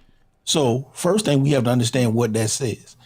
First, you got to make God your delight. Yes. And when you make God your delight, when you make the Father and His word the thing that brings joy to you, that you live for, then first of all, he will put the desire in your heart. We want a lot of things because we know the Bible says out of the abundance of the heart, the mouth speaks. He says that, you know, be careful what you put in here because out of here comes the issues of your life. The stuff on the inside comes from the stuff that we put in here. So a lot of the stuff we desire comes from the stuff that we take in through our ear gates, eye gates, mouth gates. Right. If we watch pornography all the time, then we gonna want perverse stuff. Right. So it's the stuff that we taking in on television, in music, in you know, in where we read, all this kind of stuff, social media, that's what's fueling a lot of our desires. Is that corruption that comes through the world that creates that lust. Right. So, but he said, if you delight yourself in the Lord, he'll give you the desires of your heart. So if we have pure desire, it came from the Lord. The other part is he's going to give you the desire that he gave you. So when he gives you a desire for something, he's now going to deliver that desire to you. But the first part of that is delighting yourself in the Lord. Right. And see, we skip steps. We've gotten a desire that we've gotten from the world, and now we want God to fulfill it. Yeah. And God's like, I didn't even tell you to want that. Yeah. I didn't even give you that desire. That desire you got from the world. So now we're trying to make the world produce something, and then we want to put God's name on it. Yeah. And that's what we're seeing a lot of times with people. And that's a lot of the issues that we're having. See, we're hanging out with our friends and our friends are getting married. And now we're the only one that's not married. So now we want to be married. Did God give you that desire to be married? Or now we coveting somebody else's relationship? You follow me? So did God really put in you a desire to be married? Because the truth is, some people who want to be married are so selfish that they would kill marriage the day that they got in it. Yeah. But they want it because they see everybody else in it. Now they get in it, and now they have this horrible relationship, and now they blaming God for something that went bad that you asked for and that you created. And then people a lot of times don't want it God's way. The truth, God sets a clear order for things. And today, this is one of the issues in marriage and for people that are single, that folks don't realize the proper order of things. And then you realize, like, hey, in many ways, some of y'all not even marriage candidates. It's because of your, and not because you're not pretty, or not because you're not handsome, or not because you're not a good earner or financially stable. It's because your mindset is jacked up, and you don't understand that your mindset cannot sustain a healthy relationship with the man or woman that you want. What you want, you cannot even sustain. It's like people who drive through houses in neighborhoods that got $700,000 and $800,000 house, and I want a 5,000-6,000 square foot house. Hey, well, you please don't complain about the $14,000 in property taxes. No, please don't. I take it even easier. How many folks you said they want their own businesses? Oh, Jesus! Oh, and you don't like going to work. Jesus! I tell people all the time. It's some folks that talking about, yeah, I want to work. I'm like, you need to keep a job. You don't work for yourself. You don't even like going to work. Your own business. Because you don't realize when you work for yourself, you work more than you do when you ever work for anybody else. Exactly. It's like people who serve in ministry or serve on somebody's team, but always talking about the boss, always talking about the pastor. And guess what? And then sit around and be upset because folks talking about you. No, you sowed them seeds. You are a person who's contentious and cantankerous with everybody. You gonna get people to do the same thing to you. You're not fit for leadership. I've seen young people or preachers who got a call in ministry talking about they read the pastor, but you can't even be faithful to the ministry you've been called in. Right. The first calling of God for anything in your life is preparation. And that is the first call for anything. I don't care whether it's business, whether it's ministry, whether it's marriage or relationship. If God has a calling on your life or a direction for your life, the first thing he's going to do is prepare you for it, because he's not going to throw you anywhere to fail. And let me cut in there with you right there, because that point you said preparation. We got 6 minutes left in the show. Let me say this to you. The reason why that's so important today is because people are violating relationship principles. Yes. And then you're producing children, and then you violating parental principles. Yep. So watch this right here. A dude who is derelict and passive in his duties will let his wife do something that he should be doing. The woman may approach that thing in the way that a woman does. So she's the one going to practice more and more, and into football practice more and more. And whereas that should be you going to that practice more and more. But then she's trying to control, manipulate the coach, or wondering why he's not getting playing time, and saying, well, I'm going to talk to the coach about getting you playing time. No, you need to talk to your goddamn son to get some playing time. And if daddy was in the car, daddy probably said, nah, he need to earn his way on the team. Maybe he wouldn't, but in most cases he more than likely would. My point is saying that is you got people that's playing positions that they were never supposed to play. And the bottom line, when that happens, anytime you draft a player and put him in the wrong position, no matter how good he is, okay, this coming from the Lord right here. You're going to always have a losing season. So you got a quarterback who's a running quarterback, but he doesn't understand how to operate in the offense that this team is designed for. It's not designed for him to be the quarterback. And so you got a lot of moms and dads playing out of position, and you getting whack results, and you producing horrible results, and you wondering why it's not working because you playing the wrong position. This is the reason why Shaq don't bring the ball down court. Kobe always did. Shaq held it and passed it. Why? Because he's 7 foot whatever, and he's big and awkward, only in the paint. He's not supposed to handle the ball. That's Kobe's job. Mom, you got to realize you may be playing the center position, and Dad, you got to realize you may be playing the point guard position or the 2 guard position, and you're out of spot. You're out of pocket, and you're producing the wrong results. One of the biggest issues we got to deal with today is when you have absent fathers and you have overbearing moms, you produce weak men. Absent fathers and overbearing moms produce weak men. And then these are the dudes out here who's demanding stuff for women that they don't even deserve. So you want a woman to respect you just because you got a penis? Just because you got a good job? Because you sexy? Really, sir? Huh? And that ain't sexy. Exactly. Because you think you sexy, you should say. You walk around just because you get on social media and you can put on some cute clothes and make you think women's supposed to pine after you. And then here's the thing. Women, this is where y'all mess the game up. They do it. Y'all mess the game up by pining after these dudes. Yes. And then now these dudes think they God's gift to women and don't recognize when they get into a relationship. No, sir, you're supposed to provide this. You're supposed to do this. You're supposed to care. You're supposed to stay and fight it out. But because you never shown that, and nobody ever taught you that this was a requirement, you're walking around here thinking that you deserve something that you're not even in any way qualified for or equipped to handle. And see, this is the thing. Yeah. I told you the first call is preparation. And what they don't realize is preparation for a relationship is one, God dealing with you about your selfish tendencies. You learning how to serve others. You learning the fruit of the Spirit, how to get along, how to treat people. That's why the first preparation for a relationship with somebody else is your relationship with God. Yeah. And that's why we're seeing all these failed relationships, because if they don't have a relationship with God, they don't know how to have a relationship with you. The Bible says, love the Lord with all your heart and all thy soul and all thy strength. The second commandment is like unto it. Love each other. Yes. See, you gotta first love God. Yeah. Before you can love somebody else. Yeah.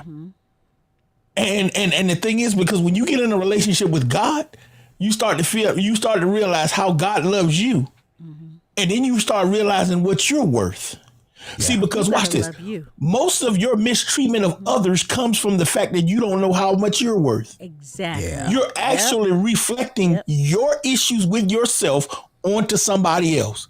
Your low self-esteem is how you treat somebody else. The fact that you don't realize your value is the reason why, or you're compensating for the fact that you don't have this right esteem of yourself is the reason why you're mistreating other people. But when you spend time with God and you realize how much he loves you, you don't have to worry about trying to protect yourself because you realize God's got me covered. You don't have to be selfish because you realize God takes care of me. And so you come in whole.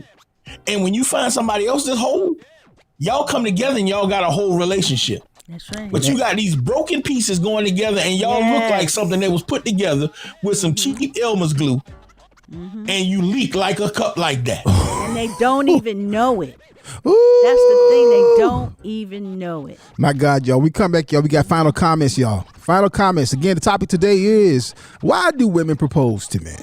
Really, why? It's 11:45. It's Tuesday morning. If you're watching this live, the Akintunde show. We started at 10 o'clock. It's 11:45 now. We're wrapping this up, but we're gonna get a few more comments in as we get ready to close. Paul cleared something up, y'all. He said that's the title for the Ox show after show. So he said, so it's Snow White proposes to Prince Charming. So so what he's doing is clarifying that he was using that as a cheeky title. As opposed to, and I read it real quick as a fact. So, and I've never seen the movie. I've never seen the movie. Yeah. Anyway, stay right there, fam. This is the Akintunde show. One of the best stories that I have in satisfying one of our clients happened just recently. We had a young lady that was did a family reunion for, and then they came back and placed a reorder. Now, when they placed the reorder, we could not get everything done in time. Well, we had to pull a lot of strings, make some things happen, work a little bit late, but it worked out where we were able to get the t-shirts printed and out for delivery. That's the things that we do for our clients, and we want to do that for you as well. It's easy to become frustrated when ordering branded products and apparel, but P&B Promotionals is here to help ease those frustrations with their over 800,000 promotional products and apparel. Whether screen-printed t-shirts, embroidered polo shirts, stadium cups, umbrellas, or mugs, P&B Promotionals has just what you need. Log on to pbpromotionals.com and start your order now. That's pbpromotionals.com, or send an email to info@pbpromotionals.net. info@pbpromotionals.net. Imprinting the best for less. P&B Promotionals. It's the Akintunde show. Say what? Say what? You heard what I said. That's right, y'all. The Akintunde show. Spell it. A-K-I-N Tunde. Oh, yeah. All right, y'all. Mary Kay is celebrating 60 years in business and still going strong with quality skincare and beauty products, plus career opportunities with flexibility. If you would like a career opportunity, or if you need some quality skincare products, call my sister Marcelle Robinson McBride. She can hook you up. Contact Marcelle Robinson McBride at 803-406-0489. That's 803-406-0489 to set up a free skincare session or to learn more about the opportunity. Guess what, y'all? It's open enrollment season. The Wendy Mills Agency, a licensed broker specializing in senior health care and Medicare, has what you need. Call Wendy to get more information about other ancillary products such as dental and vision. They also have other health plans and life insurance for all ages. Call the Wendy Mills Agency at 843-496-9735. That's 843-496-9735. I don't know why I can't read today. Let's see if Donna can do any better. Want a better way to make your money grow that's potentially better than any 401k or CD? Consider the Gold Standard Group, banking on the blockchain. Learn more about blockchain banking by reaching out to Legacy Wealth Builder and Asset Acquisition Specialist, billionaire Keisha Walker. With so many banks failing and changes in the marketplace, now is the time to get more information. Text CONTROL to 803-312-2873. That's text CONTROL at 803-312-2873. Keisha Walker and the Gold Standard Group. All right, y'all. Y'all see, just like back in the day in school, Donna read better than Akintunde. Do they still make kids get up and read in class? Do they still do that? I don't know. They don't make them write cursive anymore. I know. They don't make them pray anymore. They don't. They don't have to say the Pledge of Allegiance. Nothing. Now, Pastor Tuck, you were in education. You probably closer in proximity to education than Don and I, were. So, did they still make kids get up in class and read? Oh, I'm sorry. Oh, he's not muted. Pastor Tuck, can you hear us, Pastor Tuck? I don't think Pastor Tuck can hear because he totally is like He's looking like Pastor Tuck. He making a sandwich over there cooking up some dope or something. getting his Krispy Kreme ready. What is he doing? Clearly, somebody text Pastor Tuck and let him know that we back on because he. Okay. What? This is funny to me. What is Pastor Tuck doing? Because he is off. You can't hear? Okay. You can't hear. Okay. All right. Oh, so that bishop that the man of God that was talking earlier, Yeah. that's Bishop Kenneth Moles Sr. from the Cathedral of the Holy Spirit in Bridgeport, Connecticut. Okay. However, Pastor Moles passed away in 2010. So that is an old video. Really? Yes. Yeah, I'm sorry you went out on Clubhouse. I couldn't hear you. Oh, okay. So y'all didn't hear none of that? When you went out while y'all when the music was playing before you were coming back, so I didn't hear nothing when you came back. So y'all didn't hear none of the stuff, none of the promos we read? No. When Donna started reading, it went out. Okay. Got it. Wow, interesting. Okay. I don't know what happened, but well. So the pastor in the video is going on to be with the Lord. That's what. Oh man, get out! Said. Wow. That's what it read. Bishop Get Kenneth out. Moles, Moales, Sr. from Cathedral of the Holy Spirit in Bridgeport, Connecticut. Oh wow. So, My man was hitting it though. He was hitting them hard. and that it said he, I was looking at the obituary, whatever it said, died September 20th, 2010. If I could read that correctly, because I don't have my glasses today, so it's been that might be a little bit difficult. That might have said 2021. But I want to say this real quick before we go. Yeah. And Jaleel, I know he'll be in here with me with that. I want to say a shout out to the family, condolences to Taraja Ramses, who was a stuntman and actor, martial arts expert, an artist known for his stunt work on Black Panther and the Avengers movies. He was killed in a car accident with him, and he had his 5 children in the car. Oh, three of his children, he and 3 of his children passed. Oh, so no. I just wanted to, give a shout out to him and his family. Wow. They going through right, I'm sure his wife and the other 2 children that survived, they going through right now. So we just want to give, send some love up and some blessings up to them. Fantastic stuntman. We don't hear a lot about Black stuntmen in the industry, and he was by far one of the greatest. Wow. So yeah. So Wow. Do you know who he what character he doubled for in the Marvel films?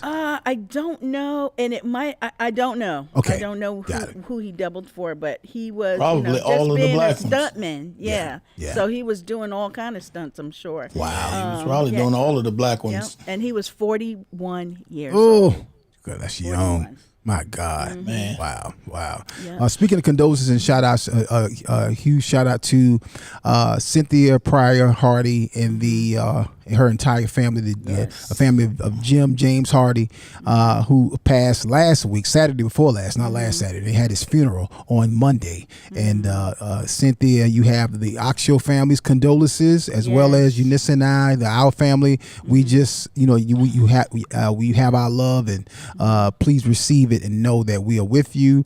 Like we said earlier before on the show, James fought the good fight and shared his testimony of fighting cancer for many years on social media.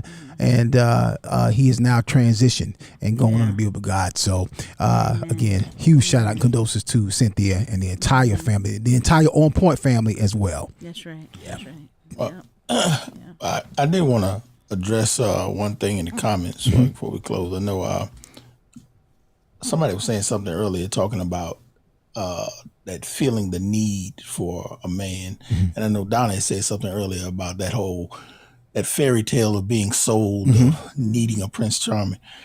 And I think that's one of the big issues. We were talking about why women propose to men. And, I said this in my book, Damaged Goods, talking about this. And that's one of the things God showed me when we were writing this book. The Bible talks about when God created the man, he formed man in the dust of the ground, breathed into him the breath of life. But when he got ready to create the man, he put him to sleep, took out a rib, and then fashioned a woman around the rib. Right. So if you look at it from just a logistical standpoint, and God showed me this, because he says that when a man findeth a wife, he findeth a good thing. He never tells a woman to go looking for a husband. Never. He said, if a man findeth a wife.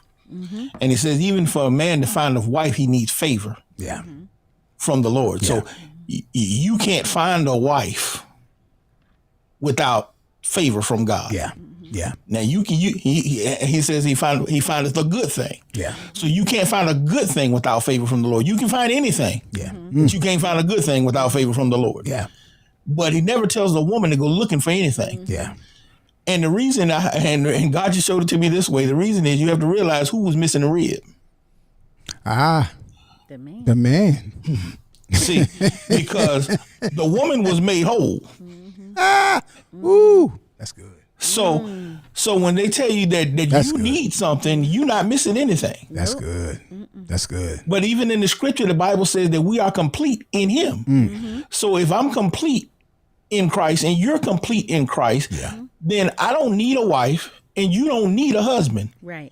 And that's the problem, because we're like, well, I need a man, or you need a man, or you need a woman. No, you don't. If you're complete in Christ, you don't need any of that. It's okay to want a man. It's okay to want a woman. But the problem is, whenever you're in a place of need, you put yourself in a place where you will accept anything. Yeah. Because see, when I want a car, I can go to the dealership, and if I don't like the deal, then I'll go to the next dealership. Keep it moving. But if I need a car, they can get me to drive off there with something that's so at 30% interest. Oh, that's so I need a car. good. Oh, I know we out of time, but I got to jump on that right there, because when you have the right perspective, ooh, it's like going on a car lot with a 775 credit score. Your demeanor is different. You have a different level of peace if you got an 800 credit score. Listen, they will cut all type of deals for you. You will sit there while they just come back and say, you know what? I know we had a 1% interest. Man, we had a 1% interest rate. I mean, how much lower can we go? But when you come in, zero player, I got cash in my pocket. Right. When you come in wrong and you come in when you're pursuing, now you would sit there and they say, hey, I know I took you on a test drive with the SE model, but because of this right here on your credit score, I can't get you in that. I can get you done though. Hey, I got a 2002 Sentra in the back. I can get you in that. With the same $1,500 down, and the same interest rate at 28%. Yeah, 20%. Yeah, I know it's got ball tires. Yes. But I smoke a little bit. But I can get you riding. But I can get you riding today. But you can ride today. Yeah. I'll be leaving this dealership. Thank you. Oh no, the finance manager come out the bank. Man. Well, I can get you at 26. And I can get your papers down to $150. Yeah. But you'll be paying on it for the next 17 years. Yeah. $150. $150 with on a 6-year note, and then you only paying $75 a month in gap insurance. Yeah.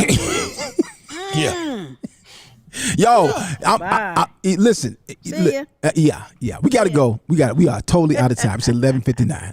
Listen, y'all, we gotta go. We'll be back here Thursday, and we talking about are you aging gracefully, or are you fighting getting older? Yeah, let's talk about that. Donna got some subjects, some stats, and all that good stuff. Plus, we're also talking about this trend, this growing trend of younger women marrying older men, significantly older. I'm talking about women in their late 20s and 30s marrying men in their 40s and 50s. Okay, and it's not just rich men. No, it's back in the day that was a trend where a rich guy, a guy with some money, would have some little young arm piece, and you're like, "Well, shoot, okay, well, that, hey, he got paper." No, it's women marrying older men and taking care of these jokers. And ladies, Donna's coming up with these topics. Don't get mad with us. Let's get into it, family. We got to get up out of here. This is the Akintunde Show. We're live here on Clubhouse, 10 o'clock a.m. on Tuesdays and Thursdays. Facebook, YouTube, the My Church channel, and we're growing, y'all. So listen, get at us if you want to carry this on your radio station, or if you want to carry this on your local TV station or your cable network. We got you, family. That's Pastor Tuck. Happy birthday, Celeste King. That's Donna J. Happy birthday, Celeste. There it is, fam. We love y'all. We are totally out of time. This is the Akintunde Show. Until Thursday, we're going to see y'all when we see y'all. Peace. Love y'all. Love you, family.